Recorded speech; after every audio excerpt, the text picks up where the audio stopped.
দেখো আলো এ আলো আকাশ, দেখো আকাশ। পিয়ারে পিয়ারে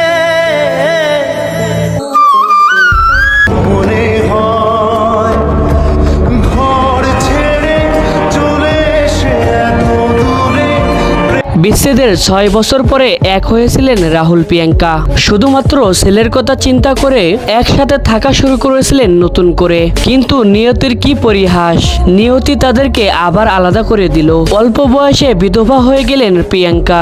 স্বামীর মৃত্যুতে চোখে এক ফোঁটাও জল নেই, যেন চোখ শুকে পাথর হয়ে গিয়েছে। ছেলেকে মৃত্যুর খবর কিভাবে দিবেন বলে পোস্ট করেছিলেন। বুকে কষ্ট চেপে রেখে দাঁতে দাঁত চাপা দিয়ে একমাত্র ছেলেকে বুঝিয়েছেন, পরিস্থিতিকে সামাল দিয়েছেন। শুটিং শেষে খবর পেয়ে তাড়াতাড়ি করে প্রিয়াঙ্কা ছুটে আসেন রাহুলের বাড়িতে। তার মনেতে যে কি চলতেছে তা সে ছাড়া আর কেউ বোঝে না। ছবি থেকেই বাস্তবে তাদের প্রেম বিয়ে হয়, আবার মাঝে মধ্যে তাদের বিচ্ছেদ হয়ে যায়। পরে আবার সন্তানের টানে আবার তারা এক হয়েছিলেন।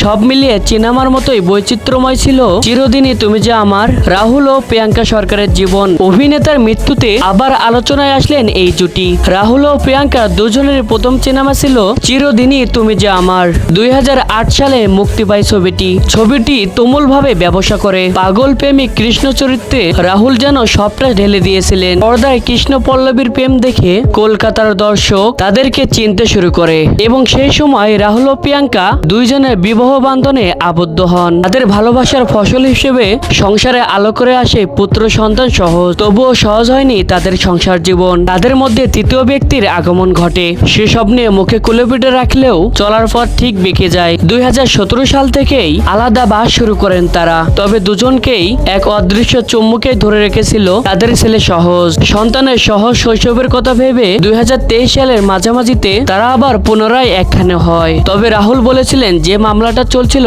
অনেকদিন ধরে তা বাতিল করার সিদ্ধান্ত নিয়েছে। রাহুল আরো বলেছিল তারা দুজন খুব তাড়াতাড়ি একসঙ্গে থাকবে। বাবা মাকে একসাথে দেখতে পেয়ে খুশি হয়েছিল সহজ। সেই সময় তাদের সংসার সবকিছু ঠিকঠাকই ছিল। তবে রাহুল প্রিয়াঙ্কা ব্যস্ত হয়ে পড়ে লাইভ ক্যামেরা অ্যাকশনের পিছনে। এগুলো নিয়েই ঘুরতে থাকে তাদের দুনিয়া। কিন্তু এবার আর কোনোভাবেই ঠেকাতে পারল না তাদের বিচ্ছেদ। প্রিয়াঙ্কাকে ফেলে রাহুল পানির মধ্যে ডুবিয়ে গেলেন চিরতরের মতো, আর কখনোই ফিরে আসলো না। অবশেষে বিধবা হতে হলো প্রিয়াঙ্কাকে। তো বন্ধুরা, ভিডিওটা ভালো লাগলে লাইক কমেন্ট শেয়ার করবেন যাতে অন্যরা দেখতে পারে। আর এই ভিডিওর বাকি অংশ পেতে আমাদের পেজকে ফলো করুন এবং ইউটিউব চ্যানেলকে সাবস্ক্রাইব করুন।